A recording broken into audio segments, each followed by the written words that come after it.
So guys UK की cost आपको थोड़ी बहुत एक्सपेंसिव पड़ सकती है कनाडा से, बिकॉज यूके थोड़ा एक्सपेंसिव है। बिकॉज यहाँ पे यूनिवर्सिटीज़ आपको लेनी पड़ती हैं, आपको वेट करना पड़ता है आपके ऑफर लेटर का। ठीक है, तो ऑफर लेटर्स के लिए कुछ डॉक्यूमेंट्स चाहिए होते हैं आपके। मेन डॉक्यूमेंट्स मैं बता दे, पहले ही अप्लाई करके रख लो। ठीक है, मैं A to Z सारी चीज़ें बताऊँगा जो जो आपके इंपॉर्टेंट है। Because at the end of the day आप ये कहोगे मेरा ये नहीं कंप्लीट है, मेरा ये कंप्लीट नहीं है, मेरा ये लेट हो गया, उसके बाद ही हो गए होंगे। ऑब्वियसली बात है 6 महीने तो मेरे को इधर ही हो गए हैं यूके के अंदर ही। ठीक है,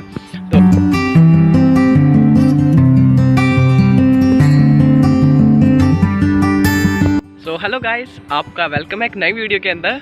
तो आज मेरी यूनिवर्सिटी खुली है, कितना टाइम हो गया और मैं भी लगा हुआ था काम के अंदर, तो इस वजह से मैं काफ़ी ज़्यादा बिजी हो गया था। तो अभी थोड़ा सा मतलब मेरे को थोड़ा रेस्ट मिलेगा, बिकॉज मेरा 3 डेज़ की यूनिवर्सिटी है और मैं काफ़ी टाइम निकाल सकता हूँ। मतलब बाकी अपनी पढ़ाई भी करनी होती है, तो सब कुछ करना होता है, तो यार बिज़ी तो होता ही हूँ फिर भी, बट मैं स्टिल आपके लिए टाइम निकालूंगा। मैं कमेंट्स का रिप्लाई करूँगा और यूट्यूब के कमेंट्स और जो भी आप मतलब मेरे को इंस्टा पे मैसेज करोगे उन सबका मैं रिप्लाई देने की कोशिश करूँगा जितना मेरे से हो सकेगा। सो गाइस, आज की वीडियो होने वाली है हमारी वीज़ा कैसे, मतलब आपको वीज़ा कैसे रिसीव होगा A to Z student visa की मैं बात करने वाला हूँ आज के आज। तो स्टूडेंट वीज़ा के अंदर मैं क्या क्या बताऊँगा आपको, जैसे कि कब आपका ऑफर लेटर आएगा, ठीक है, कब आपका कैश आएगा, और कुछ डिलेस चल रहे हैं यार, उसके बारे में थोड़ा बहुत डिस्कस कर लेंगे बीच में। और वीज़ा फाइनल आपके हाथ में कब आएगा। टोटल कॉस्ट की मैंने वीडियो बना रखी है, तो उसको देख लेना, अच्छी लगे तो आपको प्लीज़ उसे लाइक भी कर देना। और अगर आपने मेरे को इंस्टा पे फॉलो नहीं किया है तो प्लीज़ डिस्क्रिप्शन के अंदर लिंक है, आप मेरे को फॉलो कर सकते हो। और तो ज़्यादा टाइम नहीं वेस्ट करते हैं, चलो वीडियो स्टार्ट करते हैं।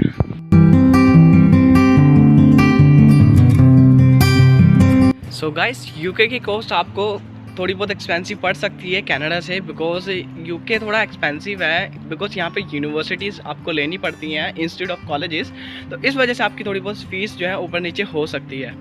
तो चलो मैं अब स्टेप बाय स्टेप बताता हूँ आपका कैसे कैसे A to Z सब कुछ होता है। तो सबसे पहले आपको वेट करना पड़ता है आपके ऑफर लेटर का। ठीक है, तो ऑफर लेटर्स के लिए कुछ डॉक्यूमेंट्स चाहिए होते हैं आपके।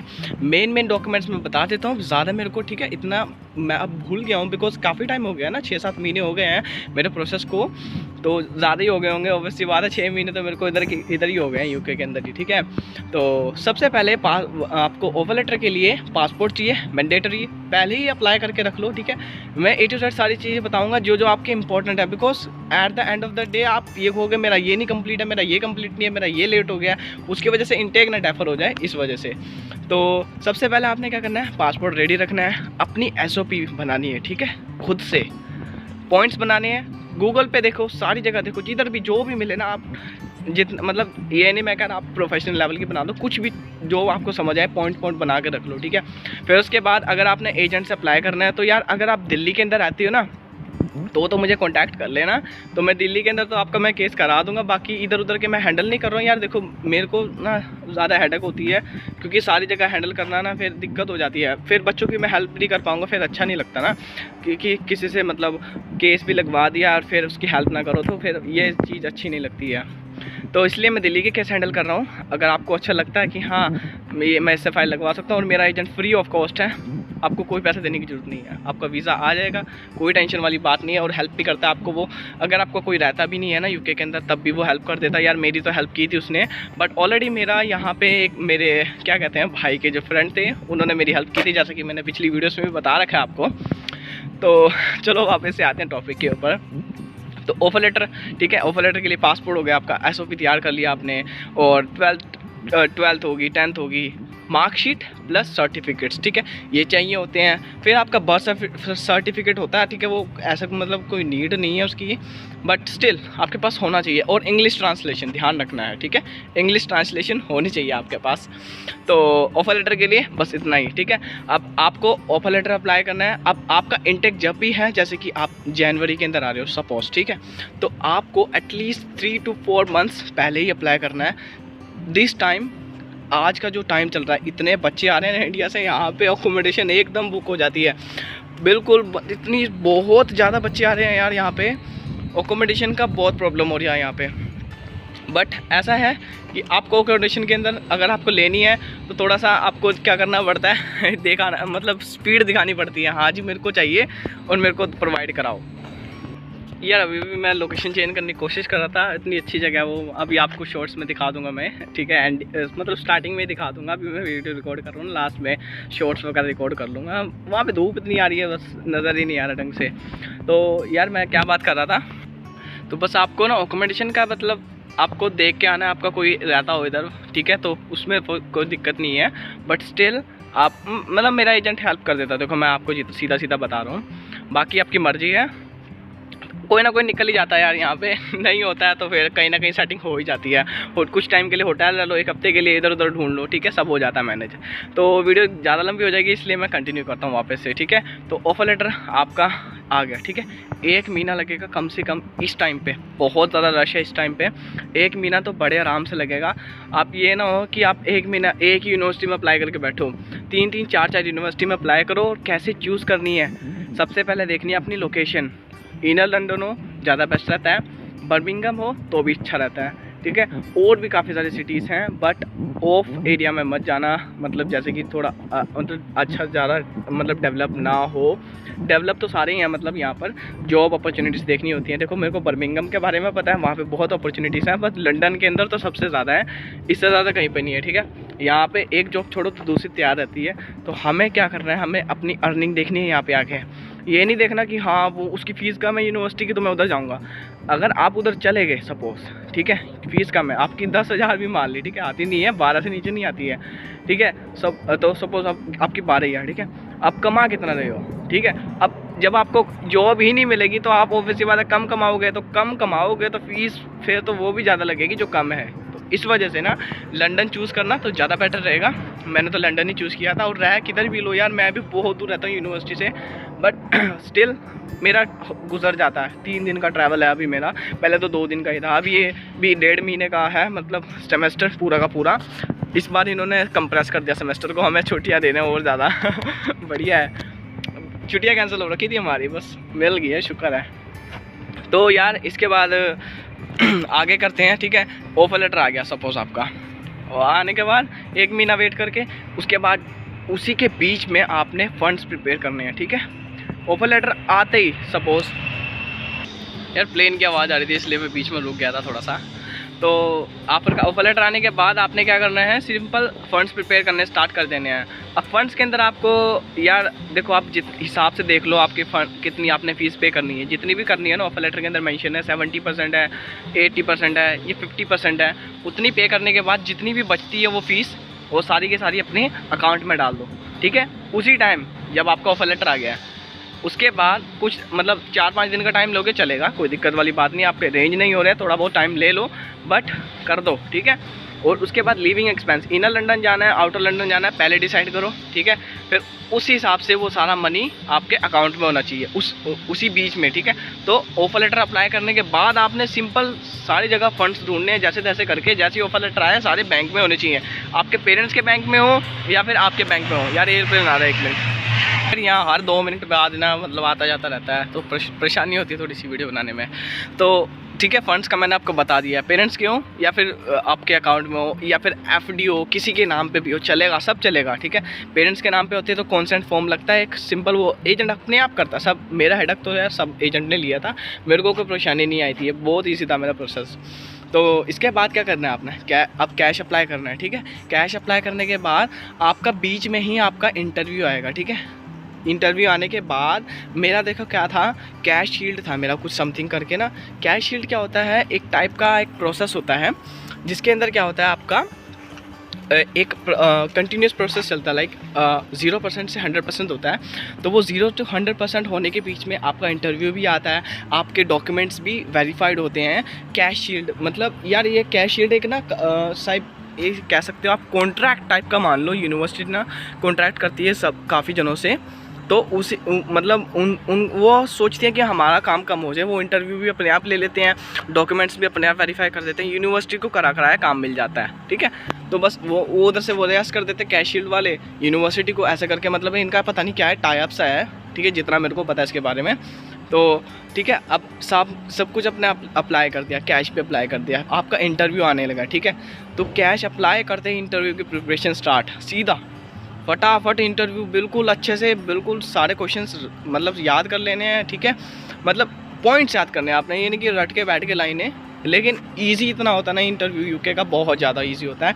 यूनिवर्सिटी का इंटरव्यू बहुत ज़्यादा ईजी होता है, डरने की कोई बात नहीं। इंटरव्यू की वीडियो देख लेना, सब क्लियर हो जाएगा, इससे ज़्यादा मुश्किल नहीं होता है। और कीरा टैलेंट जो यूनिवर्सिटी ऑफ ईस्ट लंदन, मतलब कि मेरी यूनिवर्सिटी आ रहे हैं, तो जो वीडियो में बताया ना, इससे बाहर तो एक क्वेश्चन भी नहीं पूछेंगे वो, ये बस बहुत ज़्यादा ईजी है। मतलब don't worry about the interview, okay. So suppose आपने इंटरव्यू भी क्लियर कर लिया, ठीक है। अब उसके बाद आपके डॉक्यूमेंट्स वगैरह, फंड्स वगैरह वेरीफाई करेंगे वो सारा कुछ, और वेरीफाई करने के बाद आपको कैश लेटर रिसीव होगा। जैसे ही आपको कैश लेटर रिसीव हुआ तो आपकी बल्ले बल्ले, बिकॉज कैश लेटर आ जाता ना एक बार, यूनिवर्सिटी ने आपको एक्सेप्ट कर लिया है और आपका वीज़ा आना ही आना है, ठीक है।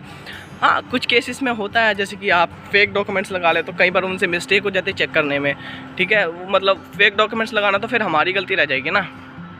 वो ऐसा कुछ मतलब हज़ारों में से एक ही होगा, वो हज़ारों लाखों में से जो फेक डॉक्यूमेंट्स लगा के बैठा है, वो सोच रहा है कि वेरीफाई नहीं करेंगे, ठीक है। सपोज़ यूनिवर्सिटी भूल जाती है ना वेरीफाई करने के लिए, आपका एम्बेसी जो है इमिग्रेशन, वो बैठी है, वो भी उसने भी वेरीफाई करने हैं सब कुछ A to Z। So verify होने के बाद अब इसमें क्या होता है कि आपने जब सपोज़ आपने कैश शील्ड आ गया, ठीक है, कैश शील्ड का प्रोसेस हो गया 0 to 100%, आपको कैश लेटर भी आ गया। उसके बाद क्या होगा, आपने वीज़ा के लिए अप्लाई करना है।